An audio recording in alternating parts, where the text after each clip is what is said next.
boy dans les house, tonton pas ou quoi? Artlist.io.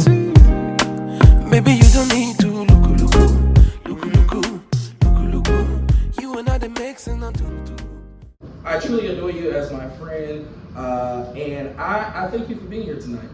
And Thank you for having me. no worries. So the first question I have for you is, what is a black job? It's whatever job a black person works. Okay. That's what I feel like. Okay. I mean, that was a very controversial statement. I mean, we heard it together, and I think we looked at each other with the most perplexed look that we could ever look at each other with. But I think it's whatever job a black person works. You know, like, there's millions of black jobs out here, and the vice president, i.e. president-elect, is about to take the next one. So that was gonna be my next question. So that was gonna be my next question. Is the job, in the words of Michelle Obama, is the job that Donald Trump is currently seeking, is that a black job? Absolutely. I think it is a black job. I mean, like mentioned in the debate, like everything with the former president, because I kept hearing the moderator say, Mr. President. He's the former president, so let's just get that straight. He's the former president, but I think that, it's absolutely a black job. And it's been done before, and it can be done again. And for it to be done by a woman would be absolutely amazing. Okay, so my next question to you is, we're gonna switch gears a little bit, and I really want to talk about, and I know, disclaimer, we're all three men, but we're gonna switch to something that I think women can appreciate a male perspective. Okay. We're gonna talk about women's reproductive rights, okay? And then we're gonna talk about transgender and sex change, okay? And so my question to you, Cardell, is, how do you feel about the government allowing children to change their sex to the opposite at a young age? With parent consent, but the child isn't fully grown yet. And studies show that your cognitive thinking doesn't start to develop, known as maturity, until age 25. As a child, do you agree or disagree with a child being able to change your sex as a child, and why? I think I can speak for, and I've known from a very early age what I was attracted to. Now, as far as me feeling like I was a different sex, that's something completely different in itself. But I've had friends, who have known for their entire lives that, I don't feel like I was born, in the right body. And when we talk about things like that, like it to me, it goes all the way back to people's, to women's reproductive rights too. You cannot tell anyone what to do with their body. It's their body. And if they feel how they feel, you can't take that away from them. If they feel like, listen, this is not the sex that I feel like I Retired, I think 3. Don't quote me on that. So if he wins presidency again, he's able to appoint 3 more conservative judges to the court. We saw what happened with Roe v. Wade, right, and how abortion rights got overturned, and now they pushed back to the states. Are you concerned that if he was to become president again, that they could take away the LGBTQ plus QIA rights from us? Absolutely. Absolutely. A lot of the things that, watching this debate and even the last one, everything that I've heard him say was, I think. Nothing was fact-based or anything like that, and so it's all about his beliefs. It's not about what is best for the people. He wants to control, and when you think about who he linking up with, these are ops. These are the ops. They don't have our, he wants a dictatorship. And I feel like if he gets another seat in office, that's where we're going. That's what's going to happen.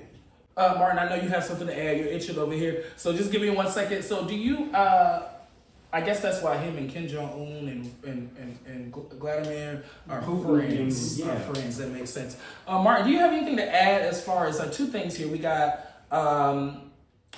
children sex change at a young age, and then we also have what we just mentioned about, you know, being who you are, LGBTQ plus rights being taken away from us. The 3 Supreme Court justices are appointed under the new Trump administration if we don't vote. Can you talk to me a little bit more how you feel about that, and what do you see the trajectory of the world like under Donald Trump?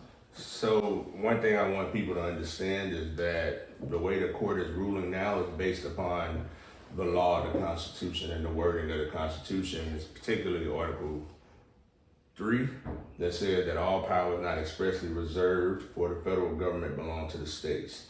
Basically what that means is it wasn't in this Constitution when we written it, then it belongs to the states, right?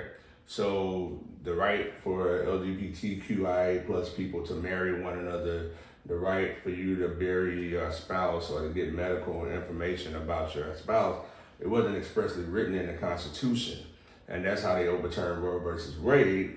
I'm speaking Roe versus Wade, because at the time, the framers of the Constitution couldn't perceive abortion happening, even though it was happening on slave fields and plantations and back rooms and all over this country. So that's how they overturned Roe.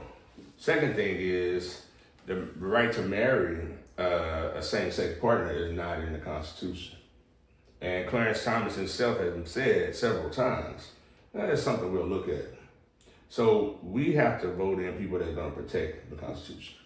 When it comes to children, I will admit, as a father, you know, I had a son, my late son was killed in a mass shooting, and I have 2 daughters. If my 2 daughters, if one of them or both of them came and said, Daddy, I always felt like a boy, and I want to live my life this way, then who am I to tell them that they can't live their life? They're the only ones that have to die in this life. Would I miss Daddy's little girl? Yeah, but not as Daddy's little boy. You know, come on, son, we're going fishing. That girl is, But, you know, so that is, it's a conflicting thing, because as Black people, we're more conservative than we like to admit sometimes. Mm-hmm. But we have to be more open-minded. Yeah. Okay. And then my final question for you on this topic is, do you think Donald Trump has a crush on Kamala? He said she was beautiful. She just looked like the most beautiful actress in the world.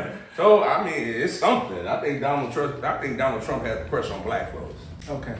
All right. So my final topic that I want us to talk about really quick is gun violence. Gun violence in America, gun violence in our schools. Recently, I've watched, anybody knows me knows I watch the news 24/7, probably more than anyone in this room. But anyways, we have had shootings at University of Houston, shootings at Houston Community College, Rice University had gun violence. We have Appalachia shooting over in Georgia. We had another one in Florida. And then when we turn on the news, that's all we hear: mass shooting, police brutality.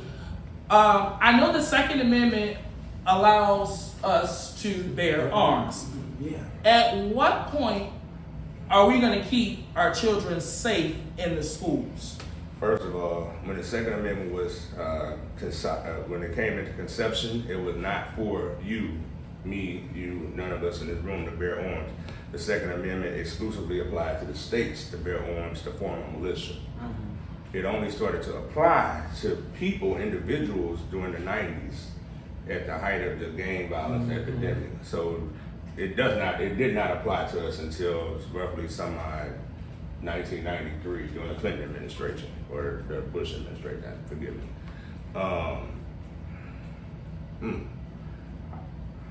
I buried my son April 15, 2023. I got a call that my son was shot dead at a Sweet 16 party in Dadeville, Alabama. I thought he was in the safest place in America, tucked off in a little country town.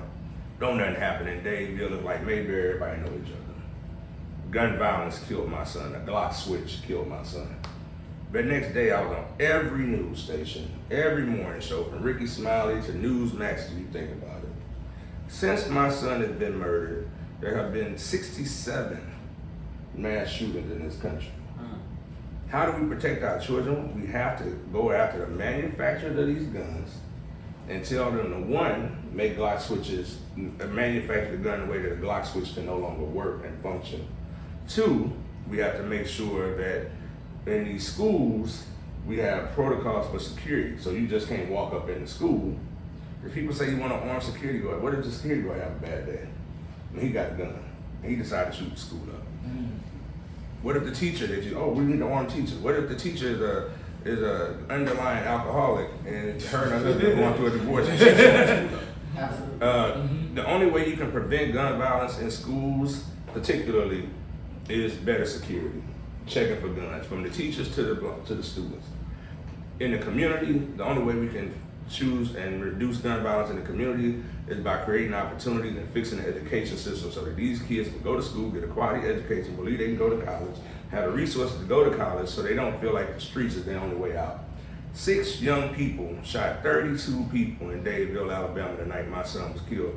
28 of them lived, 4 died, including the kid they were trying to kill.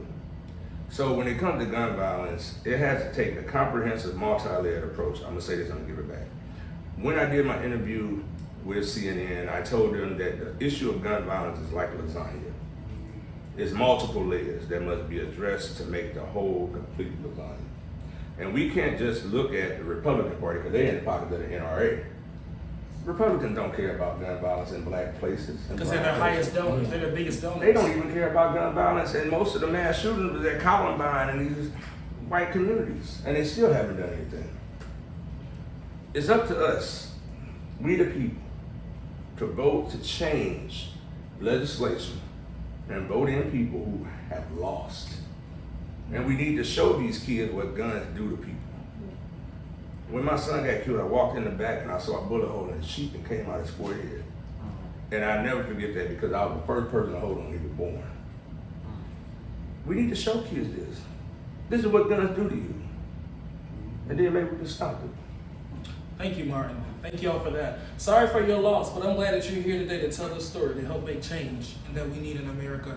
And so, Cardell, when I think about, just wrapping up with reproductive rights for women and gun violence, my question to you is, when you think about, you hear all these mass shootings, and you think about us being a part of the LGBTQIA plus community, and how in, I believe it was Tampa, Florida, where we had the Pulse nightclub shooting. When you go out and to enjoy your night, for a night of fun, and one of the places that we attend often is the patio. That is an open patio in a residential neighborhood. Do you have times where you feel for your safety just because of the community that you're a part of? I mean, absolutely. Now, don't get me wrong. I'm always surrounded by, you individuals in this room and people that, I love, so I don't ever feel unsafe. But I am very cognizant that there are people that, don't agree with our lifestyle or don't really want us, living our truth, and so it's unfortunate that we have to go out and kind of have that in the back of our minds, those are supposed to be safe spaces for us. Those are supposed to be places where we go and we can have fun and not have to worry about those things. And so when I think about, how this election could go, that's very important to me because I still want us to have those places. They're very important to me. Growing up in the city of Atlanta, being gay, especially when I was coming up, that just wasn't the thing to do. I could walk out on the street and just get attacked just for being who I am and for living in my truth. And so, and I know that story for a lot of people, even my transgender girlfriends and, people who, actually are trying to live their truth. And so this election, is super important to me. And if I can say this, it's not just the presidential elect. Like my lawyer brother mentioned here, it's the people we put in seats. Your local elections, don't just participate in this. If you have a local election, you can get out to do that too, because it's the people we're putting in these seats that are the lawmakers that is going to make the difference. You have to participate in all of that, otherwise we won't be the change that we want to see. And we have to be that, you know? We have to be that. I've lost too many people to gun violence, to, you know, gay bashing, to so many different things. And the Trump administration, like my girl Kamala mentioned, it's introspective. It's about him. It's not about the people. And we need to make it about the people. That's it. So as we wrap up, is there anything you want to say to the American people before we head to the... Get your ass out and vote. I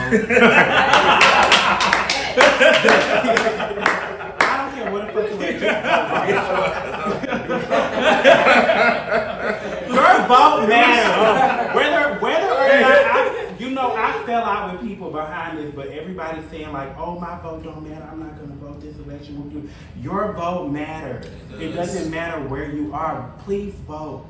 It matters. It matters. That's all I got to say about that. Martin, can you share any last and closing remarks that you want to share with the American people as we head to the most important race in American history? There's been too many people in our country who have died for your right to vote. And some of them were secretly gay, openly gay, black, brown, white, transgender. And they fought for this right for you to vote. That's the most essential right that you have under the Constitution of the United States. So if you sit back and listen to Twitter and look at Elon Musk's tweets and believe all this bull crap that's out there, I had a Kamala moment. But if you believe that and you fail to vote, then you have no right to complain. So just do something. Do something. Vote. Register to vote. If it's your first time, take 2 or 3 other people with you that don't even believe in voting and show them the magic of how it feels to cast your vote. I'm gonna say this. I was raised by a black woman. There is nothing like a black woman. Nothing. I truly believe that what's the saying? Behind every man is a strong woman. And particularly a black woman. My mother is, to me, one of my biggest heroes. I've learned so much from her, you know, and not to discredit my father or anything like that, but my mother was a single parent. You know, I think we have to get out of our heads about this being a woman. What I see from this debate tonight, she didn't lead with emotion. And people mistake that a lot with women, is that they lead with emotion. They are emotional beings because that's who they're built to. That's in their nature. You understand what I'm saying? Sure. But nothing Kamala said tonight was out of emotion. It was fact-based. Trump was the woman to me this evening. If we want to be clear, he was the woman. He was very sad. So Trump wasn't Jameer? No. He was not very mindful. He wasn't mindful.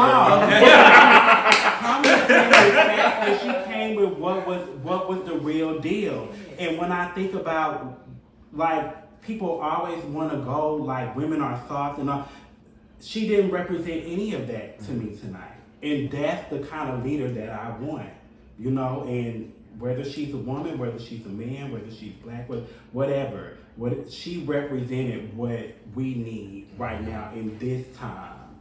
And that's it, you know? So amazing. People are trying to define what black is. Foundational Black American, a term that was started by, what's her name? Erin Coulter. What's the woman on Fox News? She started the whole foundational Black American. I know exactly. You know what I'm talking about, the woman that looked like the Wicked Witch of the West. Right. Anyway, she started this whole thing about foundational Black American versus black folks in America. At the end of the day, Kamala's daddy is a Jamaican man. Jamaican people are black folks of African descent, and she was born in California. She is a Black American. Now, could I say African American? Yeah, you could, but she got the Indian. Well, we all came from Africa. However, we all came from Africa. However, my point is, we gotta stop with this division about what's the measuring cup for being black. I have biracial nephews that my brother raises by himself. If you see them, they fair skin with nice hair.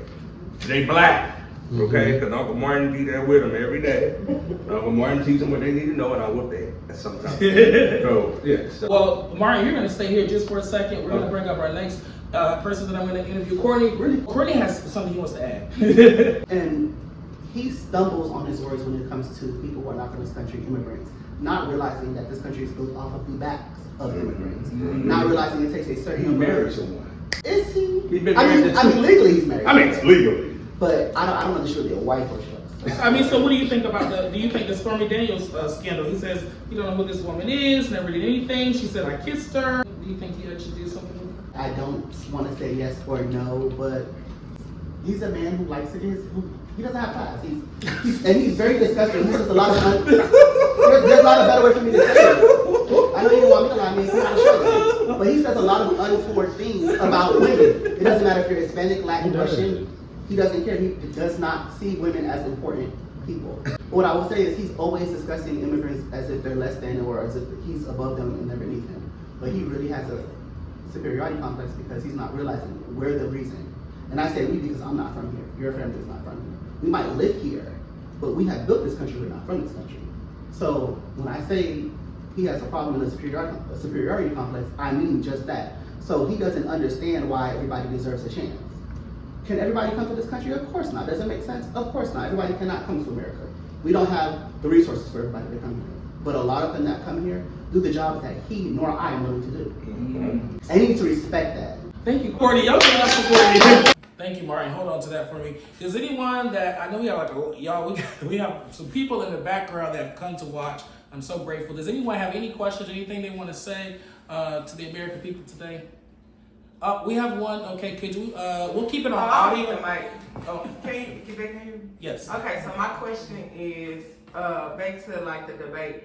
I know a lot of people are scared to vote, not just because, because it's a woman. So like Trump was saying that, the other countries that look at us like we're weak, or we losing it, we're not leaders by having a woman, go into that position. How do you feel, or what can you tell the people that feels that way about their vote? Like they want to vote for Trump just because it's a woman running, or they don't want the woman to win. If you look at the statistics around the world, America is one of the last well-developed nations in this world that has not been led by a woman. So just because my mother served in the Navy 24 years, led sailors and rowed ships and trained and did all that stuff. Strong women have led this country from the beginning of inception, from slavery down to here, from Africa to America. Strong women have led and created strong men. So if you're afraid of Kamala Harris because she's a woman, you need to get in your mind and fix your brain. Because if your mama ever nursed you, patched your wounds, fed you, rocked you to sleep, told you to believe in yourself, accepted your truth, then that takes strength. So that's what I gotta say. And Carter, you have anything to add? I'm just get your ass out and vote. I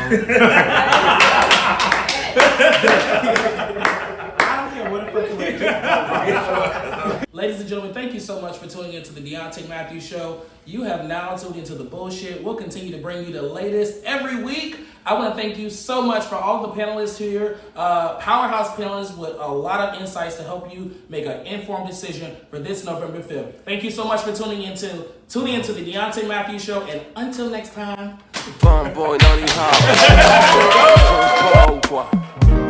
Artlist.io. Maybe you don't need to